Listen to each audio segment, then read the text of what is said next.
The journey begins as the last hues of dusk melt into the pale glow of early evening. A single lantern swings gently at the gate of a quiet stone city, its golden light casting soft ripples across the worn cobblestones. In the silence, one hears the muffled rustle of ivy against old walls, and the far-off murmur of water moving slowly beneath an arched bridge. A faint breeze carries with it the scent of hearth smoke and lavender, the day's final warmth drifting from shuttered windows where firelight flickers like memory. The path ahead is narrow, gently sloped, and bordered by ancient stonework that has stood for generations, each block smoothed not by tools, but by time. A cloaked figure walks with unhurried steps, not as traveler, but as someone reacquainting themselves with a place once deeply known. The city does not speak loudly. It whispers through its iron hinges, its sleeping fountains, its doors gently creaking with age. Above, wooden balconies lean toward each other like old friends sharing secrets. Farther on, the quiet of the square wraps around the soul like linen. A fountain, carved with gentle faces and grapevines, trickles softly into a moss-lined basin. A loaf of fresh bread rests forgotten on a doorstep. The hush is uninterrupted but alive, a stillness that hums with the peace of centuries. The figure pauses, hand brushing the stone, as though to greet it. As the path winds onward into a narrow lane of trailing vines and fallen leaves, the heart slows, lulled by the rhythm of footfall and the breath of history. Somewhere ahead a village waits, cradled in dusk and memory, and the journey begins to shift into something deeper, something quieter still. Rain begins gently, almost imperceptibly, the kind that falls like breath, like a memory settling softly upon the earth. It kisses the rooftops of an old hilltop village, where terracotta tiles glisten under a silver veil. Along the worn pathway, puddles gather in hollows, reflecting pale lanterns and branches heavy with mist. The world is hushed, not empty, but full of presence. Chimneys breathe faint streams of smoke, the scent of oak wood mingling with damp stone and lavender tucked into windowsills. Down the path the solitary traveler steps with reverence, as though not walking through a village, but through time. The homes here bear rounded corners and faded shutters, their doors framed with carved lintels and tiny charms of woven grass. A cat watches from under a bench, unmoving. The only sound is the steady patter of rain upon slate and soil, and the slow creak of a sign swinging above a bakery closed for the evening. An open stone archway leads into a small courtyard, where fig trees stretch their gnarled limbs and rain pools into marble bowls once used for washing herbs. A bench beneath an olive tree offers shelter, and the traveler rests, hand outstretched to feel the cool droplets, as if to hold the moment. The air smells of damp bread, lavender soap, and the clean, soft scent of water finding its way home. The journey continues, but it has already deepened. With each step, the traveler sheds the noise of distant worlds, allowing the gentle persistence of the village to soften all that was restless. As the rain quiets to a whisper and the sky deepens to ink, the path curves out of sight, a promise that peace, like the road itself, continues quietly onward. Dawn is still a rumor in the sky, a hush of pale violet stretched above a city long steeped in silence. Narrow alleyways linger in the cool embrace of night, and above them delicate curls of mist float like breath held gently in the air. A stone staircase descends between shuttered shops and sleeping arcades, its steps warmed to a smooth sheen by generations of feet, now resting.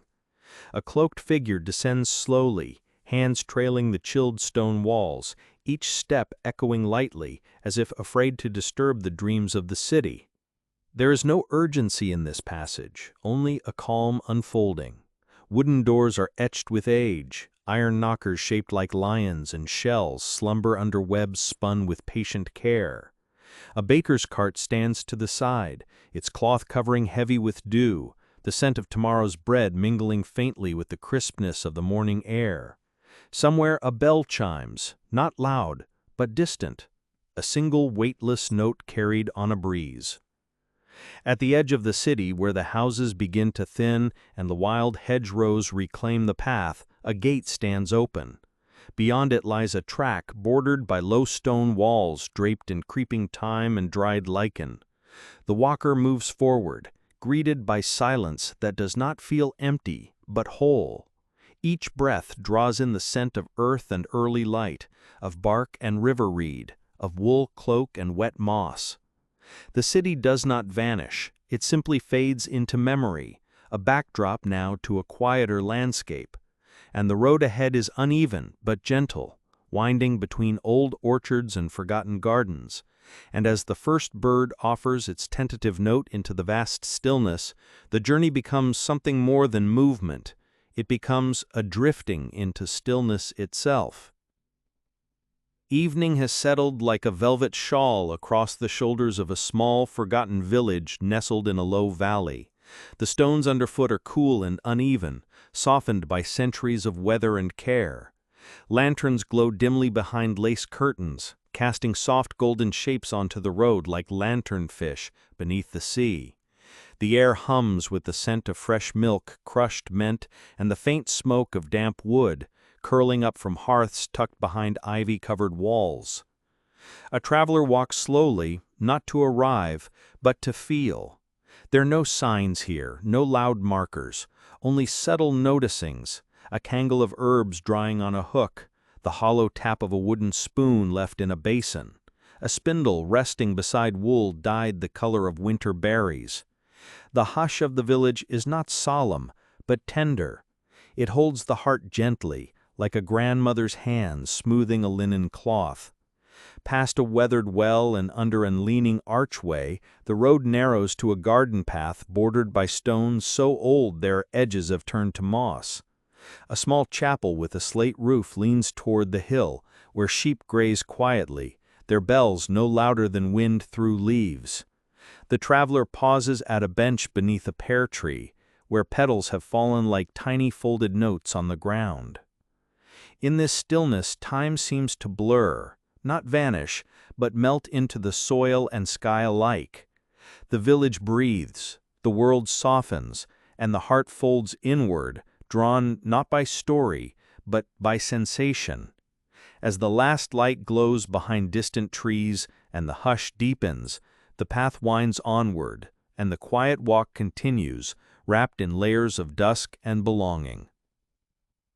A pale sun glimmers through the morning fog, its light touching the rooftops of a stone city on the coast with the gentleness of waking breath. Seagulls wheel silently above, their wings catching threads of golden mist. Below, in the harbor district, shutters creak open with care, revealing hand-woven curtains and the quiet rhythm of life beginning not with noise, but with presence. Wooden boats bob gently, their ropes creaking softly against the dock, while the scent of old wood and salt lingers in the air. The traveler moves slowly past weathered shop fronts, where faded signs announce fishmongers, candle-makers, and spice merchants, all still tucked in sleep. A cat weaves between barrels, tail flicking in elegant arcs. Pebbles crunch underfoot in a rhythm both grounding and meditative. In a quiet alcove, someone tends a brazier, warming tea in a copper pot. Steam rises in tendrils, catching the golden air and curling towards the heavens. Past the harbor's end lies a stairway carved into the hillside, each step uneven, worn smooth by fishermen and poets alike. A small shrine sits partway up the slope, filled with tokens, driftwood carvings, sea-polished stones, a hand-drawn prayer on frayed parchment. The traveler pauses, fingertips brushing the offerings, absorbing the reverence left behind by others.